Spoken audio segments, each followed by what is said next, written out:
பகவானே பகவதியே தேவனே. வருகிற நவம்பர் மாதம் 17ஆம் தேதி கார்த்திகை மாதம் ஆரம்பமாகிறது. ஐயப்பன் பக்தர்கள் இந்த 3 தவறுகளை தெரியாமல் கூட செய்து விடாதீர்கள்.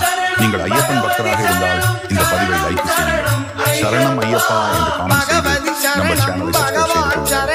பொதுவாக கார்த்திகை மாதம் என்பது ஆன்மீக ரீதியாகவும் பக்திக்கும் வழிபாடுகளுக்கும் மிகவும் உகந்த ஒரு புனிதமான மாதமாக கருதப்படுகிறது. இது ஐயப்பனை வழிபட ஏற்ற மாதமாகும். கார்த்திகை முதலில் மாலை அணிந்து நேர்த்தியாகவே விரதம் இருந்து பார்த்த சாரதியின் மைந்தனை வணங்கும் அந்த நொடிக்காக தவம் இருக்கும் மாலை அணிவதற்கு இந்த 3 தவறுகள் செய்கிறார்கள். முதலாவதாக மாலை அணிந்த ஆண்கள் பிரம்மச்சரிய விரதம் தாமத்தியம் வைத்துக் கொள்ளக்கூடாது.